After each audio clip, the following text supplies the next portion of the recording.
Abu Friends and Enemies. We will be starting this act in a few minutes. Act 3, Unit 11, Digital Missing in Action. However, we are going to take a quick break to get our CPU back on track, because I've got extremely high CPU usage for some reason. But yes, we'll be back in just a bit.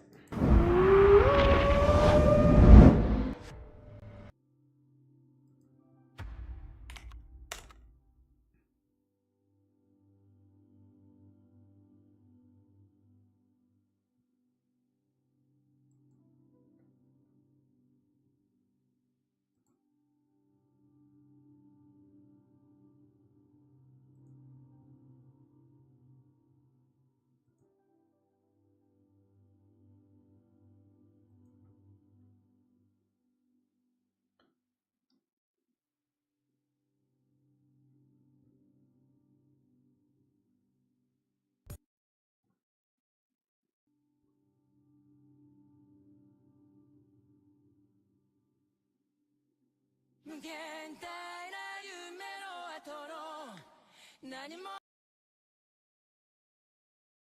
愛しい思いも負けそうになるけど静止化したイメージだらけど頼りない翼でもきっと飛べるぜ Oh yeah 無限大な夢の後のやるせない世の中じゃそうはせ常識外れも悪くはないから捨てそうなイメージを染めたぎこちない翼でもきっと飛べるぜ Oh my love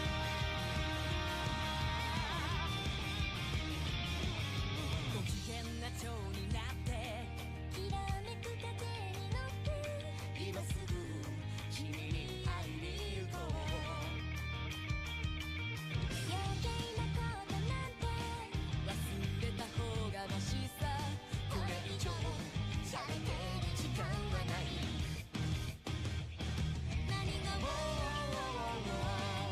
の空に届くのだろうだけど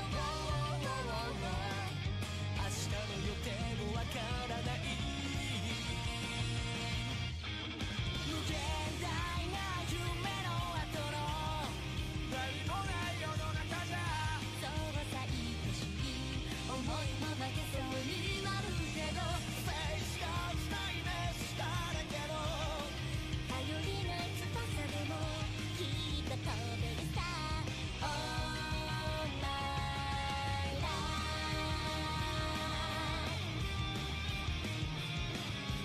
浮かれた蝶になって一途な風に乗ってどこまでも君に会いに行こう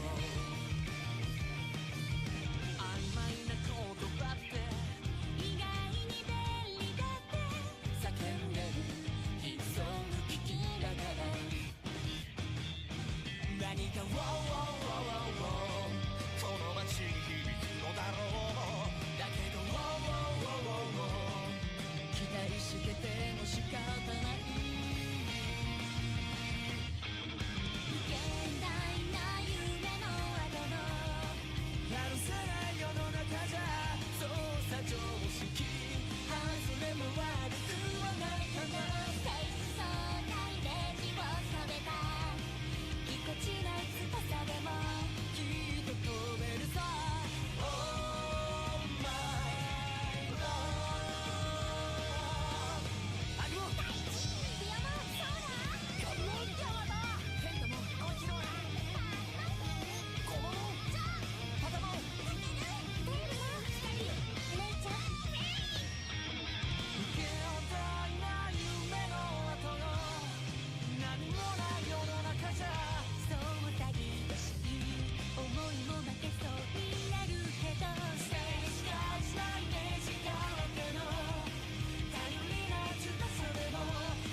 Alright, I think I got it fixed.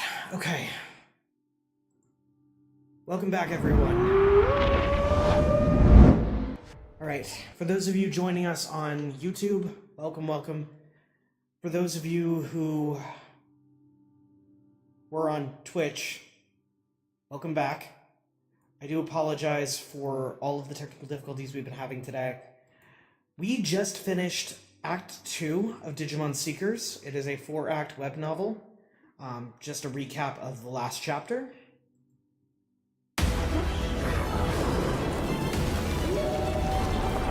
Run! Cut the mind link!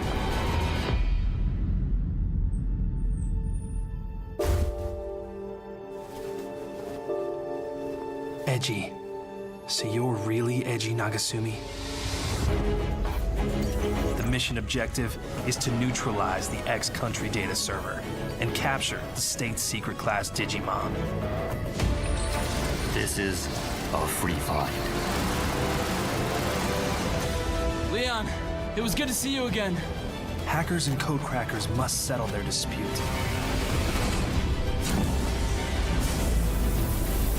It's time to begin. It's time to fight for real. You're still looking for the Black Agumon, aren't you? There is no justice to be found in your actions. I will win! Even if I have to use you as a springboard to do it! It's no good. It's out of control. Let's take this ending back to the beginning. Alright. So that is the quick recap of everything that happened. It was also the trailer for the last act. Here's the trailer for this act. Let's see what we're into. I tried to save you. I'm so sorry. It's my fault. He was my friend.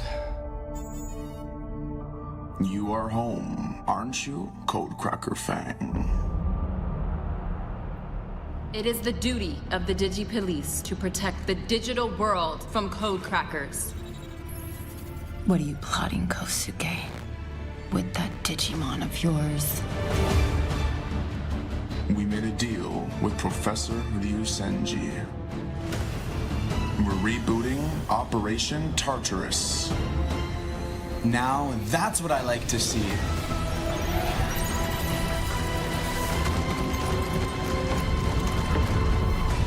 It's you who've fallen into a trap. Yuling and Ryudamon! Don't think you've won, creep.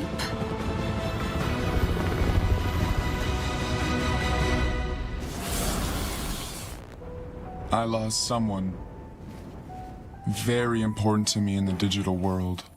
I hope we'll all still be together 10 years from now.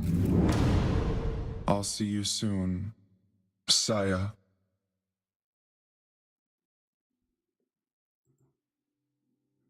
All right. We are going to try to get through chapter 6 of this act. We will potentially go further. It looks like this might be a flashback or flash forward arc. I'm not absolutely sure. Maybe it's a flash sideways for all I know. But let's get started. The first codecrackers who dove into the digital world were adventurers of a sort, carrying out expeditions that put their lives on the line. Many of them felt like the self-proclaimed explorers of the 15th century, striking out into unknown territory on their ships to map continents yet unknown to them, and chart new shipping routes in the process. Similarly, the codecrackers were desperate to learn more about the firewall, and eventually reveal the secrets of the depths they suspected lay within. It was a heady time. Tartarus, a skilled codecracker, couldn't resist the call. It didn't take him long to assemble a select crew of explorers that would eventually form the core of the much-maligned Sons of Chaos. Beyond the digital world's impenetrable firewall lie the depths, accessible only through the gateways that regulate the traffic into and out of the depths. One such gateway sits at the center of the wall slum, and Tartarus led his small band of future SOC members right to it. All that remained was to use their mind-linked partner Digimon to code crack the gateway itself. The operation had been a success to this point, but luck doesn't last forever. The system administrator discovered them, bringing the group face to face with a horde of gatekeeper Digimon. Eradication attack! Megadramon reared back and launched a hail of organic missiles into the air, all direct hits. A massive hole opened in the swarm, only to be filled moments later by fresh reinforcements. There were too many of them. Their movements made it look as though sprites were flickering on a massive screen as a GPU struggled to keep up with the number of draw calls being made. It was an impressive optical illusion, albeit one that signaled immediate danger. "I can't hold them off for long," Megadramon, piloted by Marvin the Songsmith, informed Tartarus in chat. They had already been mind-linked for quite some time, and there was no way Marvin could hold off the massive army of enemies before him. The Gatekeeper Digimon, as they're colloquially known, descend like a swarm of locusts upon any who dare attempt to get through the firewall. What they lack in raw stats or power, they make up for by attacking in hordes of hundreds or thousands at a time. The SOC unit, on the other hand, consisted of a handful of ultimate-level Digimon. Everyone in the elite crew was an S-tier codecracker, but they couldn't hope to defeat an army of thousands, assuming the enemy forces were even finite in the first place. "Time to get to work, Doraemon. We're moving to Phase 3, Tartarus said from Doraemon's Digicore as he sent some commands through his software tool. "Got it," the rookie Digimon replied, initiating its Digivolution, first to Champion, then to Ultimate. Dorugremon. Ultimate. Beast Dragon. Data. Its silvery wings stirred the air, revealing a creature that was now half beast, half dragon. Its quadruped body recalls that of the massive herbivorous dinosaurs, with an elongated neck and tail. That body, however, is covered in fur rather than scales. "Metal Meteor!" A shadow began to form over Dorugramon's head. A massive metal sphere formed in the air, stealing the attention of the swarm of gatekeepers, as well as the other SOC members themselves. "Shoot, Tartarus isn't playing around," Marvin yelped, signaling for the others to retreat. They gradually began to fall back, continually firing anti-air attacks to keep the gatekeepers at bay while Tartarus readied his counter. The interface on Dorugramon's head began to glow. Characters made of pure light began to appear on the surface of the massive metal sphere. Code. Commencing crack. Contact with gateway in 10, 9, 8, Dorogramon intoned as the metal meteor began its descent. The army of gatekeepers, rather than flee, raced directly underneath the metal meteor. They piled in next to one another, all pressing against the projectile, trying with their combined might to lift it back up and away from the gateway. "They're trying to stop it, Tartarus." "Let them try. Keep going." The metal meteor continued its swift descent and made contact with the gateway, crushing the gatekeepers in its path. The high-pitched screaming of metal grating against metal rang out as the metal meteor smashed into its target, slowing as the metal barrier continued to scream and strain but hold. As massive as the metal meteor appeared to the Digimon and their partner humans, slamming it into the caldera-like gateway was akin to tossing a pebble into a lake. The ripples from that pebble, however, could have far-reaching effects. "Begin decoding. This can still work," Tartarus said, quietly. A meter began to fill in Tartarus's virtual monitor. 20%, 25%. Spidery lines of light began to stretch across the gateway, radiating out like cracks in glass. The gateway was breaking. A massive metallic thud reverberated through the air, followed by low groans as the gateway continued to strain. The remaining gatekeepers swarmed Dorogramon in a last-ditch effort to stop the Digimon attacking the gateway. "You think you can stop us? Maximum firepower, everybody! We just need to buy him another minute," Marvin shouted. The entirety of the SOC group launched everything they had at the gatekeepers. A previously loud and conspicuous humming that had simply faded into the background ceased, and the sudden silence was jarring. Dorugramon's metal meteor had completely ground to a halt. The code that had lit up its surface began to fade, and the decoding progress bar stopped just beyond 30%. "What's happening, Dorogramon?" Tartarus barked. "Process terminated." This is as far as we'll get with the power of a single prototype Digimon, Dora Greymon said coolly. Just as we hypothesized, Tartarus said with a heavy sigh. The gate requires a tripartite key. We'll need all 3 attributes in order to crack it. We are in need of 2 more prototype Digimon. A virus type and a vaccine type. All of them must be ultimate level, and all must attempt to crack the gate simultaneously. Dora Greymon continued. You're a data type. Yuling's Ryodomon is a vaccine type. We just need 1 more, Tartarus said to himself, looking out at the gateway through Dora Greymon's eyes. It remained firmly shut, like someone had placed a lid on a volcano. This gateway, Dora Greymon interjected, has been here a long time. As I'm sure you know, it predates the existence of the wall slum. Of course it did. It was only through the advent of humanity connecting to the internet and developing their own network that the real and digital worlds discovered one another, which resulted in the digital world constructing the gateway in response. That in turn led to large data drifts near the gateway, and scores of Digimon who could not return to the digital world. These exiles banded together and built the wall slum. It might as well be a prehistoric artifact to them, is what you're saying. Precisely. To them it's a door that requires ancient organic keys. 3 magical good luck charms, if you like, Dora Greymon replied. But this gate hides what we seek, doesn't it, Dora Greymon? Yes, Dora Greymon said, flapping its wings gently in agreement. Beyond the gateway lies the depths, as you call them. The source code. Tartarus continued, getting to the heart of the matter.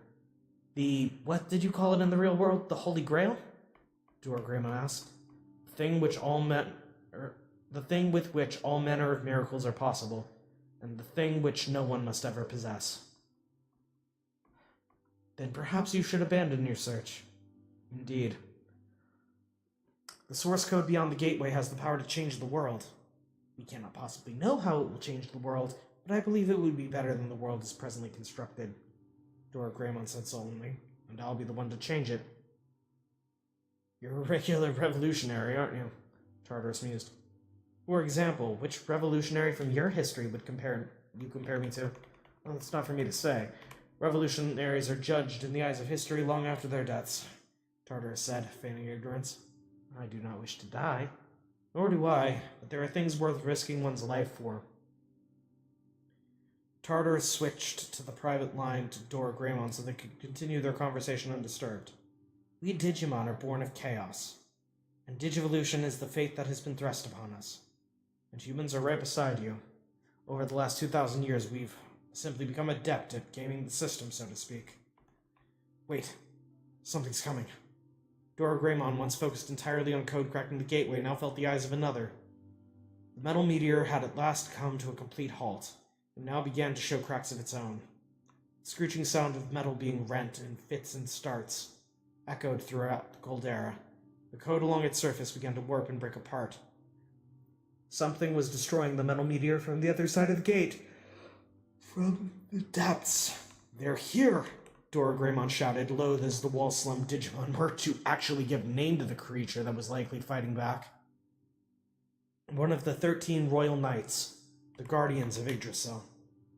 Marvin, tell everyone to fall back, Tartarus yelled into the voice chat. You heard him. Fall back unless you want to be DMIA, Marvin shouted.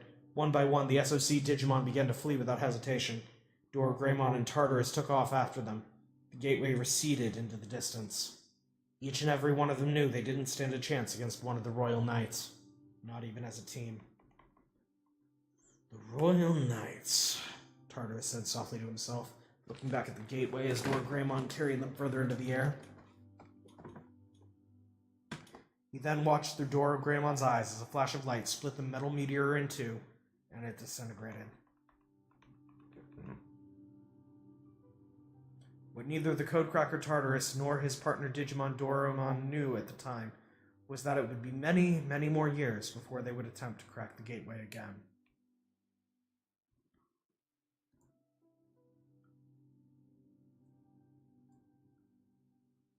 Chapter 2. We do what we do to uphold the law and fulfill our professional duties. We fear nothing. We harbor no ill will. Our conscience is our only guide. Yuling Shu, head of the Metropolitan Police Department, Unit 11, a special section of the Community Safety Bureau's Cybercrime Division, colloquially referred to as the Digipolice, patrolled the lawless network from the skies, mind-linked to her partner Digimon.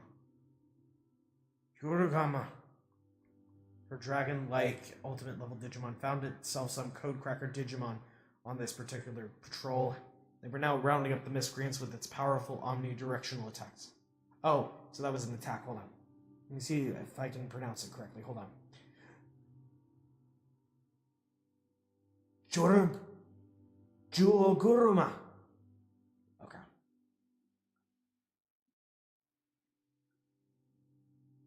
The Digimon, for its part, recalled the dragons of Southeast Asia. Its black reptilian skin gave contrast to its regal golden whiskers and plumage, which at a glance took on a handcrafted quality. It wore appropriately scale-like armor and clutched two massive jewels in each set of ferocious talons. Ryudamon, Yuling's partner Digimon, looked fully mature in its ultimate form. Bisyaryumon, Ultimate, Beast Dragon, Vaccine. Code crackers contained, Yuling announced in the Digipolice chat. Well done, squad leader. You're sharp as ever, came a near-instant reply. Spare me the flattery and alert processing, Satsuki. On it.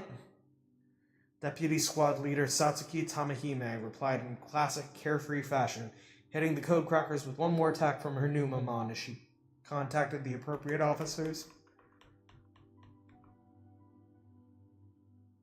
It was a day like any other on one of the net's government servers, with all manner of cyber warfare ripe for the thwarting.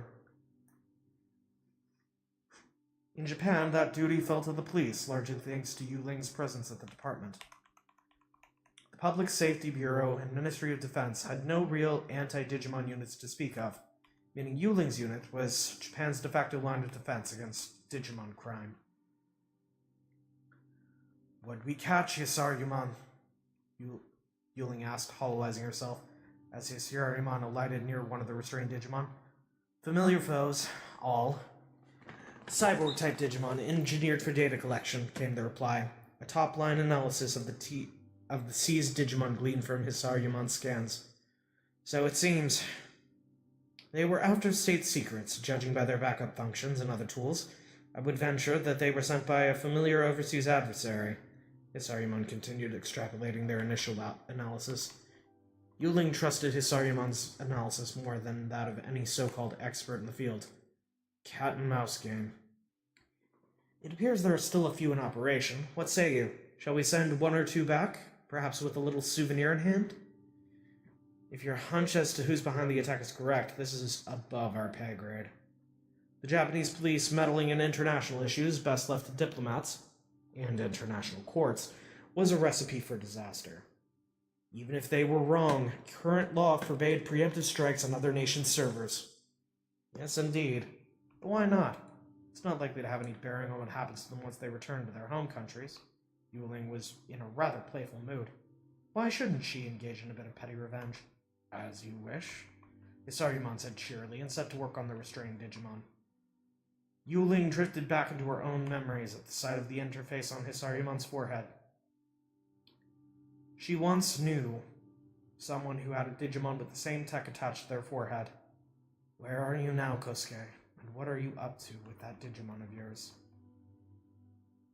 Our story begins quite some time before Eiji Nagasumi was born. Yuling Shu attended a university at the forefront of net research at the time, which meant investigating some mysterious AI data that had just been discovered. There were whispers of another world, different from our own, that existed on the network, in which unknown AI programs were leading their own lives. Common wisdom, of course, dictated that humanity had discovered and developed the net. After gathering more data, however, another hypothesis emerged. What if the network had always existed? What if humanity had discovered not the net itself, but merely a means of accessing it? What if the intelligent life humanity had long scanned the heavens for already existed in the digital world, right here on Earth? Tomonori Rasenji quickly emerged as one of the preeminent figures in the race to explore and study this new frontier, and he tapped 3 of his most vibrant young scholars to assist him in his laboratory. The completion of the Denrin district signaled the dawn of a new era for Tokyo, and before long, steel skeletons awaiting their new concrete skins loomed over the nearby Wangan district as well. Dump trucks and heavy machinery brought other materials into the district, as the systematic renewal of the capital got underway. Yuling walked through her university's campus, trying to picture a world in which all the buildings had vanished. The entire campus was to be merged with the up-and-coming Denrin district. In just a few years' time, as difficult as it was for her to envision then, she couldn't help but feel a bit weird about the whole endeavor. It would be such a traumatic transformation. The air conditioning unit inside Rishenji's laboratories rattled away, circulating cool air in an eternal struggle to counteract the heat radiating off the many servers humming along the steel racks of the partitioned room. "Good morning, Professor Rishenji," Yuling said, despite the fact it was already well into the evening. It was a cute custom in the lab, and she wasn't about to break it. "Morning, Yuling," the assistant professor responded without lifting his eyes from the monitor before him. "Got some mail for you," Yuling said, scattering a pile of envelopes on his desk. "Mm-hmm." Rishenji grunted, as was his style.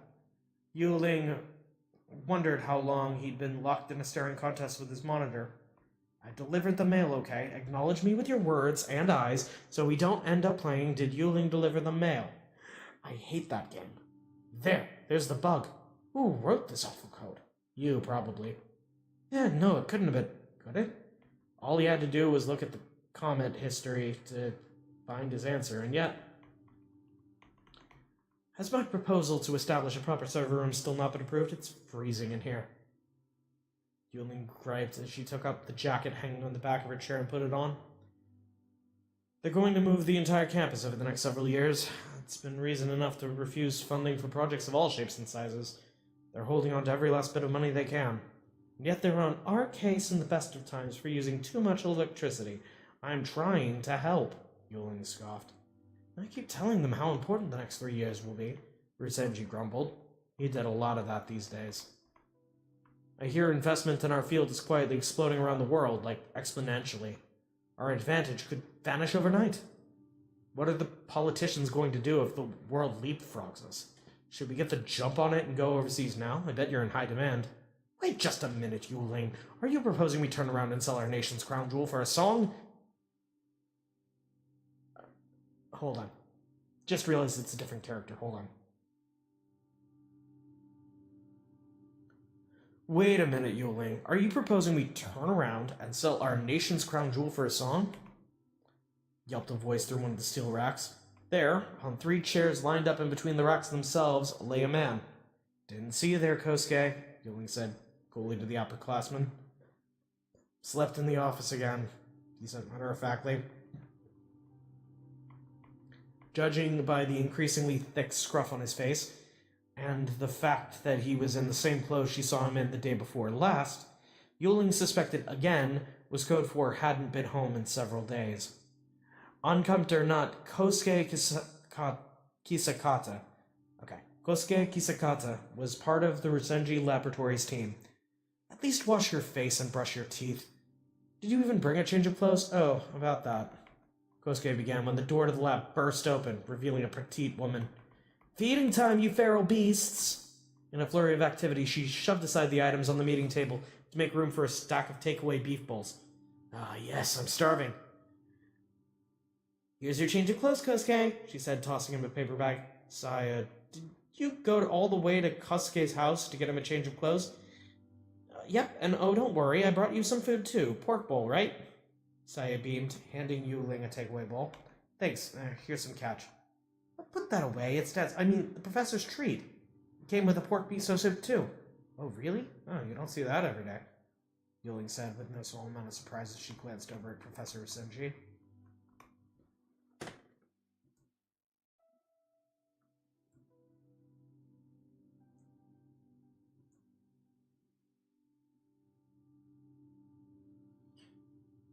Ryosenji Laboratories quickly vaulted to the forefront of digital world research not long after its discovery. Its initial team consisted of 3 of Assistant Professor Ryosenji's students: Kosuke Kisakata, a programming prodigy, Yulin's close friend Sayo Ryosenji, the assistant professor's daughter, and Shu Yulin herself.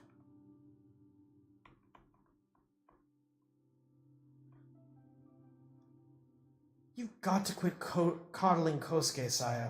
Bring him a change of clothes? Who are you, his mother? Yuling said in between mouthfuls of pork bowl before chugging a bottle of tea like her life depended on it. I'm his work wife, not his mother, Saya corrected, and it's fine, it was on my way. I'm just saying, any hour of your precious life that you spend on this bozo is an hour wasted. Mm-hmm. Here's your soup, Kosuke. Wait, sorry. I'm just saying, any hour of your precious life that you spend on this bozo is an hour wasted. Mm-hmm. Here's your soup, Kosuke, Saya said, handing Kosuke a container. Thanks, Kosuke replied. And you have to eat your salad too, Saya chided, fussing over her work husband. They were very much newlyweds, and Tominori Resenji smiled softly at the domestic scene before him. Yuling, however, suddenly felt like she was the freeloader sitting at the Resenji's dinner table. Tominori let out a laugh. What's so funny, Professor? Yuling asked. Reading into his laugh 5 million different ways, none of them good. Yuling has no patience for men with a couple missing life skills, like you and me, Professor. Is that so, Kosuke? What would you say are missing? The assistant professor began. How about we all eat quietly, Just enjoy the food I brought for you, you wild animals, Saya said to a chorus of, Yes, Saya, with smiling faces all around the table. The topic of conversation was, of course, their research, specifically the digital world. The newly discovered place full of mysterious AI programs sitting right there on the network. Ryosenji Laboratories had observed these life-form-like programs, as they called them, for want of a better term, before anything else. They were literal digital monsters. Unfortunately, their short lifespans made research difficult, and nothing was going according to plan. They needed to find a way to raise and breed these creatures for further study. Suppose the professor's hypothesis is correct, that there are living AI lifeforms in there, Saya offered, with the professor winning out over Dad this time. It often felt as though her brain flipped a coin every time she needed to refer to him. Tominori himself rarely thought about it very much. He loved his family, but he truly lived for his research. A scholar's scholar, so to speak. If they're AI life forms, then we might be able to keep them as one keeps a pet. Like this one, for example, Tominori said, gesturing towards its monitor. It was filled with numbers that upon further inspection changed with rhyme and reason, with a sort of natural order. It's so cute, Kosuke said. Isn't it just, Kosuke? I do believe this one. Yes, I think it might be amphibian in nature. Ah, yes, it might have a duality to it, Kosuke agreed. You're the only ones who think you know that, Yuling snarked as the two men pored over the numbers. Ah, but Yuling, just imagine seeing it all for yourself. Not just a bunch of numbers, but the real thing with your own eyes, Saya said dreamingly. They all suspected doing so would upend much of the world's conventional wisdom. It would mean extraterrestrial life wasn't on Mars, Jupiter, the moons of Saturn, or any other rocky planet or thriving off in the Andromeda galaxy. It had been right here, on the network, the whole time. Exactly, Saya, Tominori said, turning to look at his daughter. We have to be able to observe the digital world directly if our research is to scale in any meaningful way. In other words, we need investment from public and private entities, and we'll need to show results they can understand too. As beautiful as this data looks to us, it doesn't mean a thing to them, Kosuke added. Yeah, of course, Yuling added. And on that note, Tominori said, gripping the table with both hands. Yuling recognized the gesture as his "now we're discussing serious matters" pose. Yes? I'm starting a business. A business? You're turning this into a company or something. Yuling understood what the words meant, but not necessarily in this context. I want to see the digital world with my own eyes, hear it with my own ears, touch it with my own two hands. I think you're skipping ahead a little too far, Kosuke interrupted. You know how the university has some venture capital set aside for incubating businesses. We'll use that to start a company. So we use the university's venture capital to start what? Ryusenji Laboratories Incorporated? A publicly traded company? Exactly. The current cabinet is keen to support startups right now, and they just might get the budget for it, Kosuke said. And you know about this too, Saya? Am I the last one to hear about this? I only heard about it just before you did, Saya said. Don't take it personally. We had to take things one step at a time, and the professor didn't want the excitement to be short-lived, Kosuke said, trying to contain the fallout. What do you mean? Why would it have been short-lived? We'd be able to move out of this dingy frozen lab into an office with a proper server room. Okay, I'm in, Yoling said without thinking. Great. We need you, the trilingual presentation whiz, to make our pitch to secure the funding, Kosuke said, beaming. We're counting on you. Saya chimed in, cloyingly. Kosuke and Assistant Professor Usenji had classic researcher brain. Saya was a genius in her own right, with a list of accomplishments longer than Yuling's, but they were probably worried about her looking too young and childlike. Yuling couldn't argue with that. The cops once escorted her home, mistaking her for a middle school student out well past her bedtime. Are you sure? Yuling asked the assistant professor. Sure, what about? I mean, I was born Japanese, but my father's a naturalized citizen and my mother's from... Yuling trailed off, thinking about the many hurdles that stood in their way.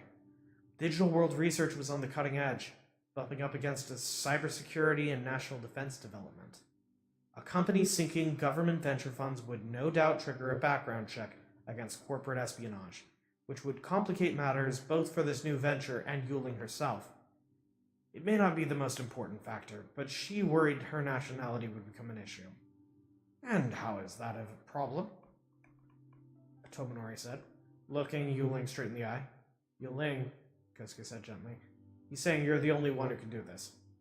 Okay. Risenji Laboratories was on the move. Each bit of data on the main monitors described a creature living in the digital world, scurrying around, going about their life. Things are about to get very busy around here, Kosuke said. You'll be seeing a lot less of me, though. I'll be on the front lines, getting things set up at the new office.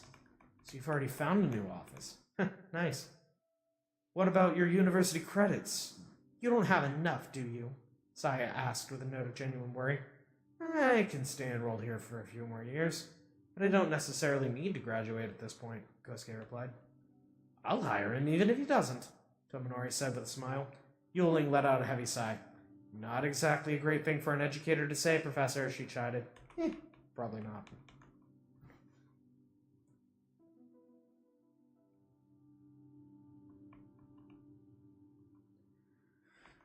The crew painted the name, however temporary, of the company across the door of the warehouse they'd made their factory.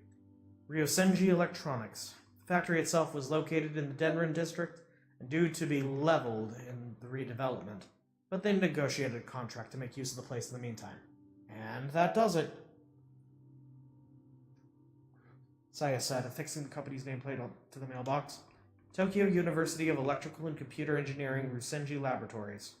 The university's name, at least, had been finalized. Tokyo University of Electrical and Computer Engineering, so Tokyo Electrical? Saya said, trying to coin a nickname right away. Sounds like a power company. Tokyo Computer U? Yulin laughed as she offered to her take on the name. Denrin District's construction began with the relocation of universities, research facilities, and other public institutions. Once those were established, private businesses would be drawn in, followed by retail facilities and high-rise apartment buildings, new subway systems, highways, and other infrastructure would be built as the district took shape in order to best serve its needs. Within 10 years' time, it would be complete, and Tokyo would have a shiny new district.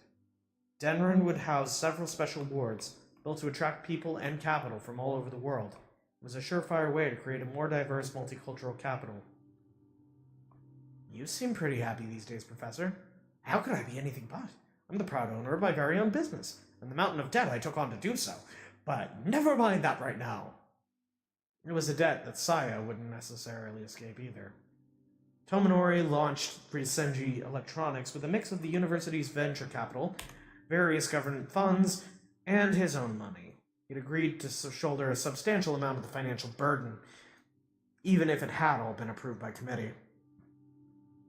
This kind of research takes a lot of cash, Yulin said with a sigh. The servers and other machinery had to run 24 hours a day and guzzled electricity like water. Well, Dad, the professor, will dictate the direction of our research. I know he won't give us that kind of control. He also happens to be the only one who truly understands all this digital world stuff anyway, Yulin noted. There was an entire world out there on the network just waiting to be studied. Daydreams and taxes weren't going to be enough to fund the research required. Attracting the necessary funding required a pitch bringing together threads from across disciplines, from autonomous AI to bleeding-edge VR development. Neither were easily transformed into sustainable businesses, but Tominori needed them both to advance for the sake of his own research. Everyone at Ryosenji Laboratories knew just one thing for certain. The little AI creatures they'd discovered on the network were about to unlock something significant for humanity.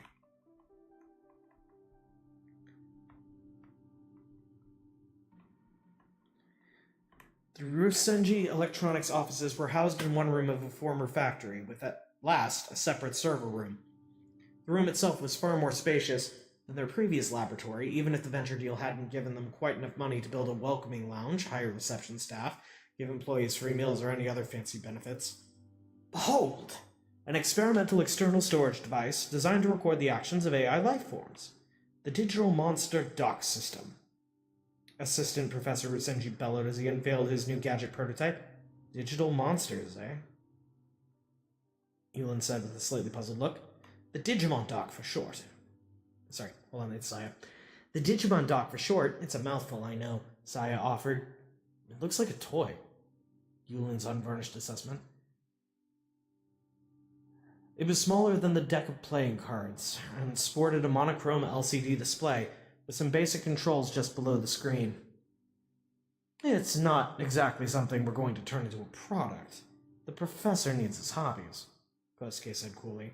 Indeed, Tominori was something of a gadget fiend, and he had the stash of antique mobile phones, retro game consoles, and other electronic junk to prove it. He and Kosuke were the brain trust of the group, and mostly stuck to the roles they'd carved out for themselves. Kosuke was a natural when it came to programming, while Tominori was a fine electrical engineer. That's exactly it!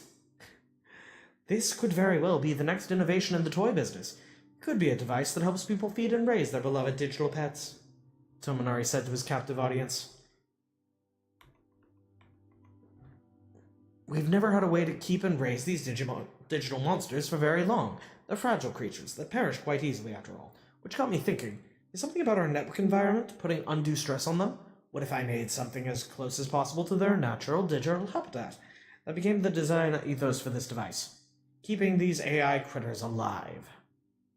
Tominori's enthusiasm for research always turned into something of a one-man show, and these shows managed to run longer than any university lecture Yulin and company had ever endured. At least they were never boring. Tominori's enthusiasm and flair for finding the hope along the way always shone through. He was a researcher first, but he had the heart of a dreamer. He carefully laid out a world in which kids raised these digital monsters as pets. One where Digimon became, in his words, humanity's irreplaceable companions. Humanity's irreplaceable companions? Yulin said slowly, turning the concept over in her mind. She was infatuated with the idea, but it felt dangerous somehow. Yulin had a knack for running ideas to their logical conclusion, making note of all the potential pitfalls along the way. Ta-da! Saya chirped, holding her hands out to Yulin. Cradled within them was a Digimon dock, and Yulin could see something on its tiny screen. She bent in for a closer look. Is that an egg? Yulin asked cautiously. Yep, we're calling it a Digitama. Short for Digital Tamago. We thought it sounded a bit cuter to say use Tamago instead of egg. A Digitama.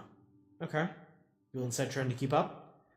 We found the data for this one while we were out exploring on the net, Saya said, practically vibrating with delight.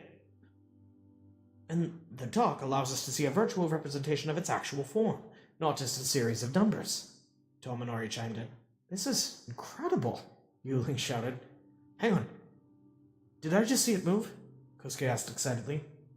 Is it going to hatch? Tominori squeaked, bounding over towards his daughter. Hey, be careful, Dad, Saya chided as he snatched the device out of her hands. The Digimon dock fulfilled its purpose. Humans could at last keep Digimon somewhat comfortable, raise them longer than ever before, and research made leaps and bounds in the wake of this momentous achievement. The creatures formally became came to be known as digital monsters, Digimon for short. Sponsors poured money into the field. It was obvious to anyone paying attention that Digimon could be the AI key to shifting the balance of power on the net over the next decade or two. Whether or not Digimon were living beings was a debate for another day. They were of practical use now, and that was what mattered. As the money poured in, Tomonori Rusenji's stature within the university and academia at large continued to grow.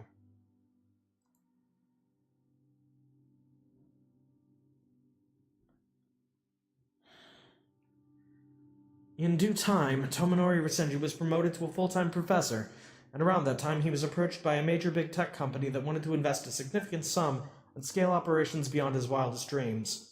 It was enough to send Ryosenji Electronics out of the startup orbit and turn it into a proper business. The number of employees swelled, and the small husk of a factory they'd been renting quickly became a bottleneck. They needed to think about moving. Everything seemed to happen at breakneck pace for the core crew, who were all still undergraduates. But meeting Professor Ryosenji and the little monsters of the digital world had given them a massive head start in their careers. That was fast, Yulin said wearily. The digital world really does change lives, Saya said with an overjoyed laugh as she looked down at the ring that now sat snugly around her finger. Perhaps it wasn't the world, so much as her world that was changing. I guess I should say congratulations. That would be appropriate, yes. Saya couldn't stop staring at the ring. She was engaged. Well, congrats then. Honestly, my heart is full knowing Kosuke could actually be bothered to ask your ring size and follow through with giving it to you. I know, right? Saya said nonchalantly, showing it off once more. Maybe the digital world could change lives, and the people who live them. Anyway, we got a lot of new people around. That means a lot more egos to deal with. Their investment-fueled hiring spree led to a bevy of part-timers roaming about the place. Oh yeah, what are the new executives like, Yulin? Mostly auditors and compliance folk. This is still years down the road, but it sure looks like the professor has plans to take this whole thing public. That would necessitate shutting both the Rusenji Laboratories image that was associated with the university and the small-town factory identity of Rusenji Electronics to forge something more professional in its place. Yeah, well, I may not know a lot about running a business, but I do know that our investors won't get their money back unless we go public. We've been running way in the red since we founded this whole operation, Saya said. Indeed, their revenue had been almost zero, and their profits well below that. That's a venture-backed business for you. Yulin said playfully. Sure is, Saya agreed. That's why they're all staying out of the professor's way while he's busy researching. He's the goose that laid the golden egg. Saya! Kosuke yelled, emerging from the factory at a trot. Hey there, lover boy! Yulin said with a smirk. Well, right into the banner, all right then, Kosuke said, looking not at all offended as he sounded. He was too love-struck to care anyhow. How dare you steal my adorable Saya away from me, Yulin said, undeterred. He was suddenly shaving every day and wearing nice jackets. Was she supposed to just let that go unremarked upon? Okay, I'm not some criminal. Anyway, look at this, Kosuke said proudly, taking up a helmet-like VR headset in his hands, sliding it onto Saya's head. Nah, what is this thing? What the heck are you doing? Yulin sputtered, adding to the chorus of confusion.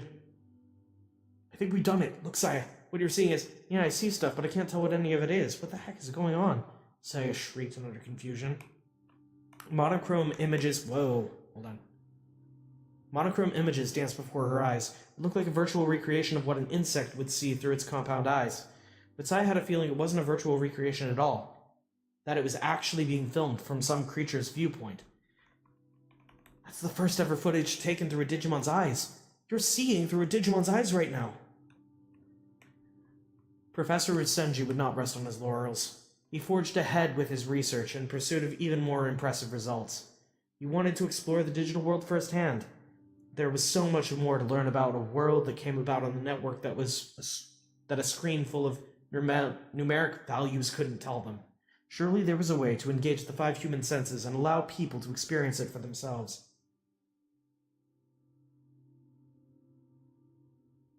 Right. Thanks for letting me know, Wiz. He wanted to see, hear, smell, taste, and touch the digital world.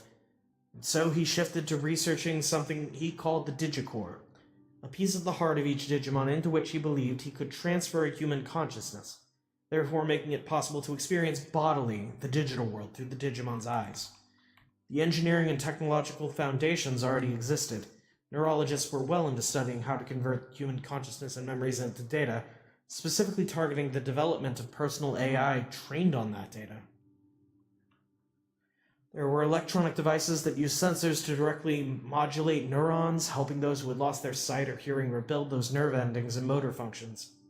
Those could be integrated into humanoid companion androids under development in the robotics sector. All of these disciplines were, at their core, investigating ways to build a human from scratch when taken together. That posed significant ethical hurdles, and the government regulated the space so tightly that none of these things would move beyond their research phase for 10, possibly even 20 years. The digital world, however, had no such ethical hurdles. It was all just a simulation, after all, a world of bits and bytes. Therefore, the thinking went, it should be possible to use Digimon as sort of a VR camera. Not just any camera, though. One that links the Digimon's 5 senses with that of a human. If Digimon were truly AI creatures, then their sensory data should be easy enough to capture and interpret. All that remained was to get a human consciousness into the digital world and link it to that sensory pipeline. In other words, to embed it into the Digicore. This ought to keep me occupied for the rest of my life, Professor Rusenji had said with a laugh. The research would be anything but boring. That much was certain. Ryosenji Electronics began exploring the fundamentals of mind-linking technology in secret. They had to minimize the risk and have answers for the ethical questions the technology presented if they were to dispel the notion that it was impossible or some sort of occult practice. Saya Rusenji was one of the first people to successfully link her consciousness with the Digimon. Mind link test complete, Yulin said over the PA system. She'd amend the report with the precise number of the test later. Saya laid on what looked for all the world like a repurposed dentist chair in test chamber 4 of Ryosenji's electronics lab. The sparse, grungy nature of the old factory building lent the proceedings a back-alley feel, like some seedy cyberpunk experiment being carried out by a shady doctor. Vital check, Yulin said flatly. Heartbeat, blood pressure, body temperature, all normal, Kosuke replied, going down the list on the monitor in front of him. Saya wore a helmet that monitored her brainwaves, and other sensors meant to measure her vital signs were plastered all over her body. All the information her brain was processing came filtered through the Digimon to which she was mind-linked. All of this data, her vitals included, were then processed in real time by a supercomputer that had to live at the lab so it could run at full tilt. DS levels dropping, subject regaining consciousness, severing mind link, Kosuke said calmly. Yulin calmly approached the chair with a bucket and sheet in hand. Saya convulsed as she came to with a groan. She carefully reached her hands up as her legs kicked the chair repeatedly, as though her body was recalibrating and firing up her muscles. She sat up and removed the sensor helmet from her head. Here, Yulin said, holding out the bucket. I think I'm getting used to it, Saya croaked with some effort. She broke out in a smile. The first time she successfully mind-linked, she woke up covered in her own vomit and other excreta in front of her father, fiancé, and closest friend. So this was definitely an improvement. Professor Ryosenji clapped softly. Sufficient rest is required between mind-linking sessions. There is a significant risk of side effects, which can be overcome with time. Simply knowing that is possible renders the experiment a rousing success. The founding members, Professor Ryosenji, Yulin, Kosuke, and Saya, were the only ones in Test Chamber 4, which required a unique security pass to enter. The mind-linking project was top secret, and only they knew about it. Nice work, Saya said, picking up the Digimon dock connected to the helmet she now held under her arm. The dock's display showed a pixelated representation of a Digimon on a small display, under which was written, Agumon. The creatures were every inch the small monsters the professor had described. This one, in particular, was modeled after a bipedal, carnivorous dinosaur. Regular searches of the network turned up greater numbers and species of Digimon all around the world, and sooner or later, they would need to build a taxonomy in order to keep track of them all. Professor Ryosenji, in the meantime, chose 3 different Digimon he'd hatched from their Digitama and gave one each to his students to raise. They were constantly exchanging tips as they learned how to best care for their new charges. The biggest change came from Kosuke, who began living according to a more regular schedule than he had previously on account of the Digimon's need for regular care and feeding. Digimon were fragile creatures, after all.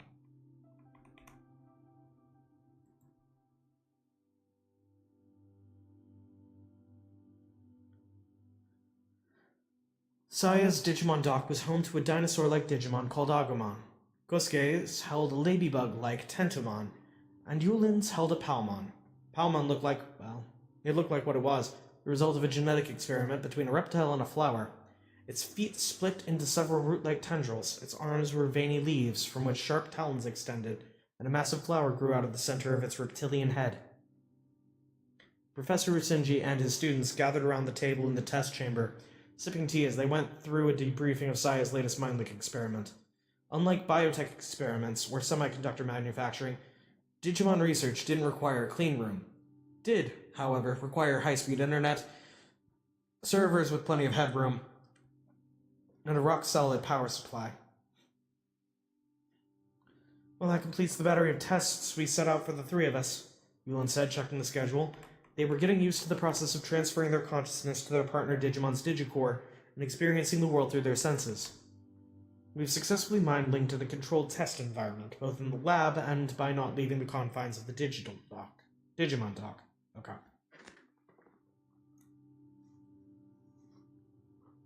Kosuke said, picking up the device with his Tentomon in it. Though the tests were successful, all the students had experienced through their partner Digimon were the small quarters of the Digimon docks themselves. Which he experienced as a heavily pixelated black and white image accompanied by the hiss of static and other assorted noise, Yulin interjected. And that's a hardware problem. We need more processing power, Kosuke said, wrestling at what he perceived to be the start of an argument. So you still have yet to see the digital world with your own eyes, Usenji said to no one in particular. The goal remained the same. Leave the digital dock and explore the digital world firsthand. Set their Digimon free from the Digimon dock and out into their natural habitat on the net. That meant they would also need to learn to maintain control of their partner Digimon. If a Digimon escaped, or the students were otherwise careless with their charges, that would be the end of it. There were no second chances. The three of them had to prove they could handle their Digimon with the precision of a team landing a probe on a small planet. I wonder if the landscape of the digital world will even look anything like anything we recognize, Yulin said, half daydreaming. She could conjure an image in her brain so long as it looked like Earth or any of the other planets in the solar system, but she had no idea what the digital world could possibly look like. All they'd seen of it to date were heaps of numerical values on a screen. The digital world has its own systems, the professor said softly. I beg your pardon, Professor? All three of them turned to look at him. I hypothesize it has something akin to our food chain. Survival of the fittest. These AI creatures fight with one another to see which is stronger. The stronger survive, while the weak sometimes perish. So in the end, Professor Usenji said that, trailing off and letting his students fill in the gaps, that it wasn't so different from Earth. It had its own ecosystem capable of sustaining life, and their top priority was to experience it for themselves. Kosuke is overseeing the development of the Digimon control tools, which proceeds apace. Several Digimon have been let loose in the digital world, found elsewhere via the network, and returned safely. This has produced a rich trove of data, Professor Usenji continued. They were little boomerangs now, venturing afield, but able to find their way back. This discovery came not from cameras attached to the critters, but analysis of the data harvested from the Digimon themselves. How many have we failed to retrieve, Kosuke? Yulin asked bluntly. With the current toolset and navigation systems, I'll just say that our success rate is about 80%, Kosuke answered. Perfection was too much to ask for from software currently under development, let alone software being developed for an entirely unfamiliar world. Like humanity's race to the moon, Professor Usenji said. The first manned rocket in the Apollo program, Apollo 1, was actually the fourth such craft, and was due to be the third manned spaceflight. It never flew. Fire in the cabin killed all three astronauts during a routine test. Dad, Saya said, unsure of where this morbid anecdote was headed. It's a pretty dark story to just throw out there, like it won't jinx us, Yulin said, furrowing her brow. Several more unmanned test flights launched in the interim. The next crewed flight was Apollo 7, which successfully launched into Earth's orbit. Apollo 8 successfully launched and orbited the moon multiple times before returning. It was the first flight to completely leave Earth's orbit, survey the dark side of the moon, and give humanity a glimpse of Earth from afar. The crew watched Earth rise from the moon's horizon. That is where we find ourselves in our efforts to observe the digital world. Much as the Earth could not be seen from the dark side of the moon, they wished to immerse themselves in and observe the digital world over the net, where they would be unable to see what was happening in the real world. They dubbed this endeavor the Tartarus program. If Apollo represented the sun, then this was a deep dive to find Tartarus in the underworld, somewhere in the vast seas of the net. The program's success would mean nothing less than humanity's arrival in the digital world, a monumental achievement to rival that of humanity's arrival on the moon. This was just the first significant step. Yulin, Saya, and Kosuke knew what needed to be done. The three of them were about to become cybernauts in the digital world. The night before the Tartarus program truly kicked off, Yulin, Kosuke, and Saya visited the plot of land on which Tokyo University of Electrical and Computer Engineering was to be built in the Denrin district. Their breaths hung in the frigid air. Wow, they're going to build a whole university right here, Saya mused, spreading her arms wide to emphasize the scale of whole university. Yet another shiny new structure amid all the development that was Tokyo. The plot had already been cleared, but the foundation had yet to be laid. It was strange to see so much space without another building or even a tree in the way. Heavy machinery and a store of materials set off to one side. The three of them stood in the quiet of the night, keenly aware they were the only ones there. The night sky stretched out over the lights of the city, a vast window to the infinite darkness. Still looking pretty empty, Kosuke said as he looked out over the plot. He jammed his head into the pockets of his down coat and shivered slightly. There weren't any convenience stores or houses in the area yet. The only other structures were prefab buildings meant to serve as offices for construction workers. The light of a vending machine caught Kosuke's eye. He walked over to it. Yulin turned off the engine and stepped out of the white company car. She was the only one with a driver's license, so it fell to her to make this trip a reality. What possessed you to want to come all the way out here tonight, Saya? Aren't you curious about the place we might be working in someday? Just wanted to check it out. Yeah, pretty hard to picture it now, but I guess we will be working here, Yulin said quietly. Once the university was moved and fully established, the goal was to establish a so-called venture village, with multiple office buildings in the area for businesses to move into. The Tokyo University of Electrical and Computer Engineering, true to its name, would house a supercomputer and a massive data center in order to attract prospective students. These same pieces of equipment would also serve to propel the next stage of Professor Isenji's research. This is the only chance we'll get to see this empty before so many things and lives fill it all up, Saya said, waxing poetic. Uh-huh, Yulin said absent-mindedly. I hope we'll all still be together 10 years from now, Saya said. She gripped her Digimon dog tightly in her hand. See this, Agu? There's going to be a whole new town right here. It's going to be called the Denrin District. I hope it'll be easy for you and all the other Digimon to live in. The small pixelated dinosaur on the dock's screen appeared to be looking back and forth, as though wary of its surroundings. You talk to that thing all the time, huh? Yulin said, turning to Saya. You mean you don't talk to Palmon? Saya shot back. Well, she'd honestly never really thought about talking to her partner Digimon. They wouldn't realize it until much later, but the mind linking they'd been engaging in to this point would be considered incomplete by the current standards, on account of the first version of the Digimon dock's lack of features and slow network speeds. Direct conversation with partner Digimon would have to wait for the increased processing and network performance of the future Digivice. Saya was the first among them to recognize Digimon communication as an important feature, whether she realized it at this moment or not. I mean, we talk to dogs and cats all the time, and sometimes it feels like they understand us, right? Saya went on to draw the same connection between people and Digimon. Even if the little critters couldn't speak themselves, perhaps they could begin to understand humans and human language. Kosuke's software tools, which granted humans forceful control over Digimon through software commands, were the only way to communicate with Digimon at the time. If Digimon could somehow understand natural language, though, no one would need specialized knowledge of the software to communicate with these AI beings. Yeah, that would be pretty handy, Yulin admitted. In fact, sometimes I think I can already hear Agumon's voice, Saya blurted out. You can hear Agumon talking to you? Yeah, when we're mind-linked, I mean. I'm pretty sure someone's talking to me anyway. So our partner Digimon might be able to talk to us while we're inside the Digicorp? But you've never reported that. You had to keep it a secret. They think I'm hearing things, they might kick me off the project, Saya pleaded. That much was true. They could always push her off in favor of an alternate candidate. It didn't help that she'd been the slowest of them to adapt to mind-linking. She was also the only one who vomited after each session, which made it all the more surprising that by all viable metrics, she shared the strongest bond with her partner Digimon.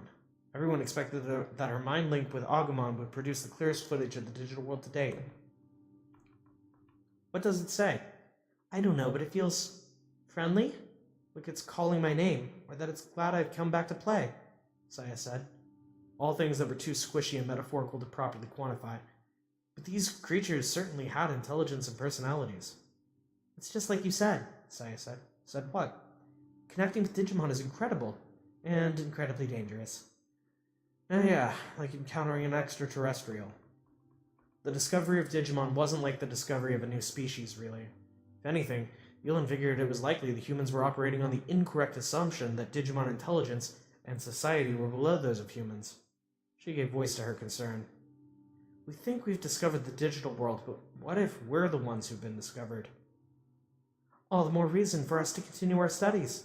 The network already caused our worlds to collide, Saya said, acknowledging Yulin's question. It was like pouring milk into coffee. The two couldn't be separated again. Humanity couldn't simply cut itself off from the network and ignore the digital worlds. My dad thinks you're the most important member of the team, you know, she added with a smile, abruptly changing the subject. Me, not Kosuke? Yulin said, her voice rising in surprise. He is just a younger version of my dad, and I'm his daughter, so it's hard to separate me from that label. But you make this feel more like an official operation, like a company, Saya said, to a blank stare and silence from Yulin. Here, I'll give you an example. Say we make a mistake, or start heading down the wrong path in our research. You're basically the only one who could stop us. At least that's what I think. Wait, what? What are you talking about? I know it's a lot. It's freezing. I can't believe that vending machine still has cold drinks in it in the dead of winter. Kosuke crouched as he walked up to Yulin and Saya. He handed each of them a hot drink. Yeah, it's chilly. Wind's pretty strong, too. We can head back if you're ready, Yulin offered, hugging her own shoulders and giving a performative shiver. Let's stay just a little longer, Saya said. I'm good either way. It's been a minute since I got to just stand around and zone out, Kosuke non-committedly concurred.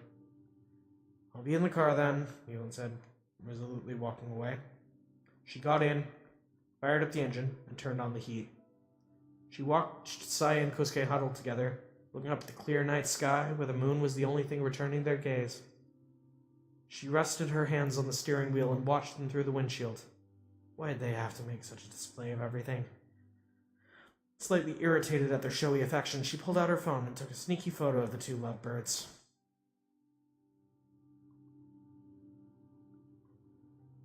Ryosenji Electronics' TARTARS program was at last ready for its debut in Test Chamber 4. On Professor Ryosenji's orders, the attack team consisting of Yulin, Kosuke, and Saya were to simultaneously mind-link to their Digimon, and Yulin was the captain. Kosuke the engineer and navigator, and Saya the one-woman surveyor team. They boarded a digital observation vessel they dubbed the TARTARS probe, and prepared to begin the first direct observation of the digital world through their partners, Palmon, Tentamon, and Agumon. It was an abject failure.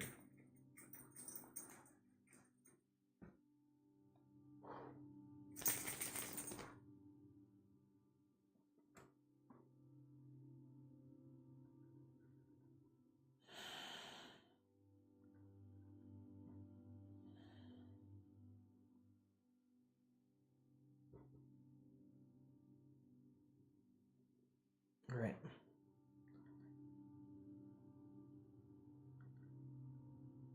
Looks like we could, if I pushed it, make it all the way through Act 3. However, I'm not going to do that.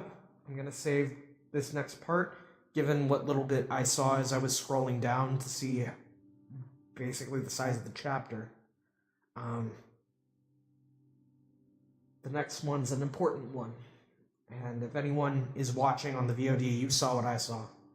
So, we will pick this up next week before things get heavy.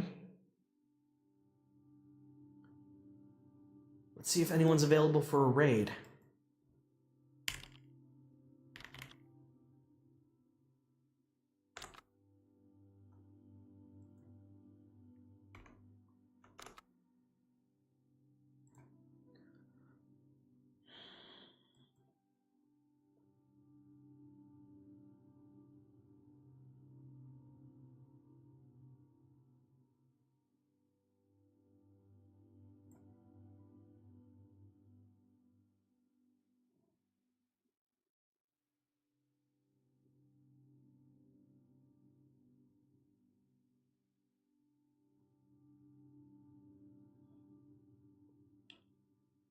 Doesn't look like anyone is streaming anything that I would want to watch. I mean, I could raid Asher's House of Cats, but I don't really want to.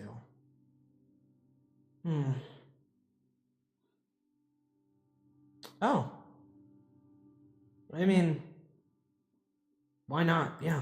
I haven't talked to Braver in a while, but... Alright. See y'all soon.